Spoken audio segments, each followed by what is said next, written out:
I think most people who visit the Grand Canyon will be awed by the mile-long depth of the canyon. And then they look down from the rim and they see numerous layers and they think, wow, they are amazing. And they look really, really old, like millions and billions of years old.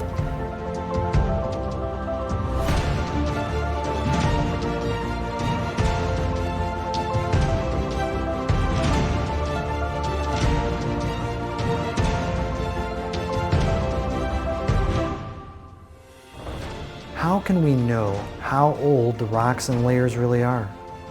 Does the Bible say anything about the formation of Earth's layers? With the insights from Dr. Andrew Snelling and Dr. John Whitmore and others, I think you'll be surprised by the evidence.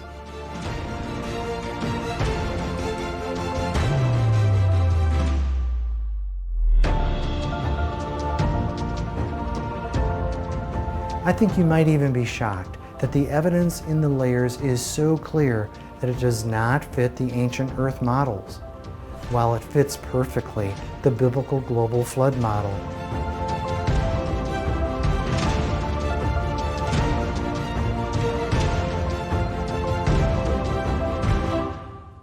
Come with me on an adventure to the Grand Canyon, where we look at rocks and layers and find incontrovertible evidence the Earth is young.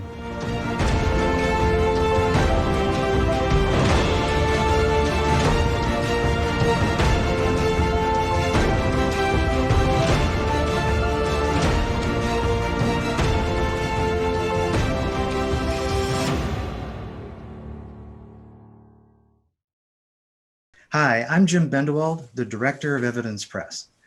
I'd like to introduce you to each of our speakers, all of which appear in our new documentary, Earth Battles, How Old Is It? Guy Forsythe is the president of Crying Rocks Ministry. He has a master's in education. Currently, he has an amazing 4-color newsletter that goes out to every home in Sedona, Arizona 4 times a year. Thank you, Guy, for joining us today. Thank you for inviting me. John Whitmore has a PhD in biology and is the senior professor of geology at Cedarville University. He has been at Cedarville for 30 years. Welcome, John. Hello. Andrew Snelling has a PhD in geology. He's the director of research at Answers in Genesis. Andrew is a prolific author and speaker for Answers in Genesis. Thank you, Andrew, for joining us. Thanks, Jim.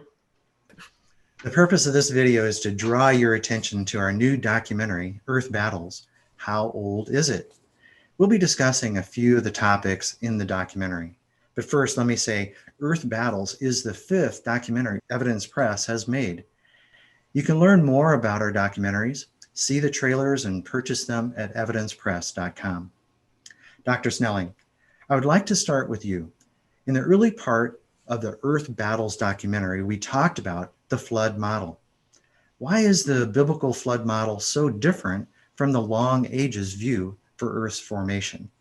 Well, the long ages view says the Earth is 4.5 billion years old, and that everything started from a hot molten blob and the oceans formed and everything took millions and millions of years. Whereas the flood model, based on the scriptures, says, wait a minute, the Bible says that God created the Earth 6,000 or so years ago. 1,650 or so years later, God judged the Earth with a cataclysmic global flood, which began with the fountains of the great deep breaking open. Steam jets came up. There was torrential global rain for 40 days and 40 nights. The waters rose and covered the continents for 150 days and then gradually subsided. So in a year-long event, we condense what conventional secular geologists talk about over hundreds of millions of years in just to a year-long event. So we're talking about a totally radically different view of how the Earth's rock layers formed. So John or Guy, in the flood model, when were the various canyons like Bryce Canyon, Zion Canyon, the Grand Canyon, when were they formed? Yeah, I think a lot of those canyons were made well after the flood.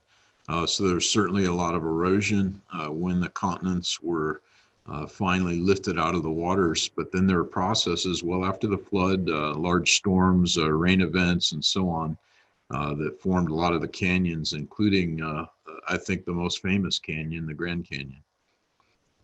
Dr. Whitmore, you made an incredibly significant comment about fossils found in layers. What do fossils tell us regarding the layer they are found in? Yeah, so I have an example of some fossil fish here from the Green River Formation. And whenever you find fossils, it doesn't matter if we find fossils that we think were made during the flood or after the flood. A fossil always indicates rapid burial, because if something is not covered over, bacteria and scavengers and other things will completely destroy and tear apart the fossil. So anytime you find a fossil, a bone, a shell, fossil fish, means it was buried very quickly.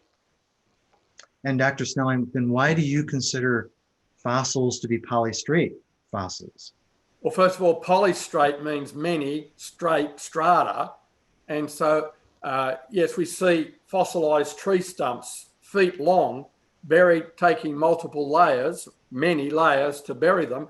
But most fossils require many layers. Sometimes the geologists talk about micro layers or laminae, taking thousands of years to accumulate. And it takes many of those to bury a fish and fossilize it. But that doesn't make sense. The fish requires many, but it has to be rapid. So even fish fossils are, in that sense, polystrate. When I visited your home in Sedona, Arizona, I learned about something I think very few people have heard of. You took me to a place where I could see the formation called Lizard Head, and then you described parabolic recumbent folds. Right. Briefly describe these amazing folds. Well, in a parabolic recumbent fold, they only form in cross beds. And a cross bed is where you have a top of a bed, excuse me, and a lower part of the bed, and they're flat. But the strata along the bed is at a slope. We call that cross bedding. And there's quite a bit of cross bedding out there, but if you don't look for it, you probably wouldn't see it just driving down the road.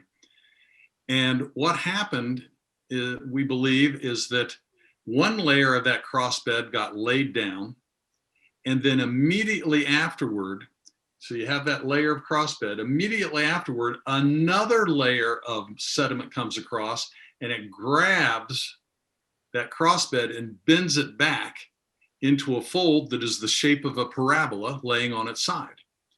And that can only happen in water. That cannot be done in dry sand, damp sand, saturated sand. It's got to be because of the flow of the water that occurs. And Dr. Whitmore, how did you learn about parabolic recumbent folds? Well, I'd been chatting with Guy on some things about the Coconino sandstone, and I still remember it. I opened my computer screen and saw these pictures, and I said, I got to get out there to Sedona and see these things. And he took me, I forget what the first outcrop we went to, but he found some more after that. And I made another trip out there yet. And there just turns out to be lots of these parabolic recumbent folds in the Coconino sandstone around Sedona. So I'd been studying the Coconino for some time. And this was just one other piece that just screamed that the Coconino was made underwater. And we're talking about rapidly flowing water. Yeah. Which of course is consistent with flood conditions, catastrophic flood conditions as described in the Bible. Yeah, it appears you need rapidly flowing water that's just loaded with sediment. So as the water is moving, it's carrying a lot of sand with it, and it's capable of making those folds. Now, I've found over 25 of the folds in an area, total area of about 375 square kilometers. And it's interesting, during our research, John was looking back through some of his older photographs of the Coconino, and sure enough, he'd taken a picture of one down near Strawberry and Pine in Arizona, and didn't even realize what he'd taken a picture of till he went back and he'd seen what I'd found. And yet, to put this in context, secular geologists believe that it was millions of years of slow processes in deserts. Well, these parabolic recumbent folds just blow that out of the water. So if a portion of the Coconino was formed in water, then we could say that all of the Coconino was formed in water? Yeah, the folds just occur down in Sedona, and Guy has looked at some up toward Flagstaff as well, but they aren't very abundant in the Coconino, just in those two areas that we know of. But we found a lot of other evidence, mica, dolomite, angular Cape feldspars, grain sorting, and a number of other things that indicate that Coconino is made underwater. So, and we've looked at the entire formation across the state of Arizona where it outcrops, and it's all consistently points to water deposition. Pretty cool. Okay. In my hiking tour with Canyon Ministries, I went down the South Kaibab Trail of the Grand Canyon. Now, the layers of the Grand Canyon are very striking from the rim or down at Cedar Ridge. In the Grand Canyon, we can clearly see flat layers for miles and miles. Dr. Snelling, why are flat layers significant for this discussion? Well, it's not just that they're flat, it's just that they're also thin relative to their spread. It's the extent of these flat layers which makes them very significant. You know, we can consider them like pancakes, and yet these are pancakes that are, regional and even continental scale wide, that can be traced. I mean, layers in the Grand Canyon, like sandstone, can be traced even to other continents. And yet these flat layers, you don't see any often erosion boundaries top and bottom, indicating slow processes of erosion. But it's the extent, because if the present is the key to the past, we don't see those rivers that they talk about, or even deserts today, are not continental or multiple continental scale. And yet that's what we see with these flat layers that are so prominent in the Grand Canyon for mile after mile and in so many places around the globe. So Guy, I know that you do a lot of hiking in Sedona. Do you see flat layers in your area? Oh yeah, they're here just like they are everywhere. Yeah, they really are ubiquitous. I mean, I'm in Wisconsin, and just driving through certain road cuts, it's amazing.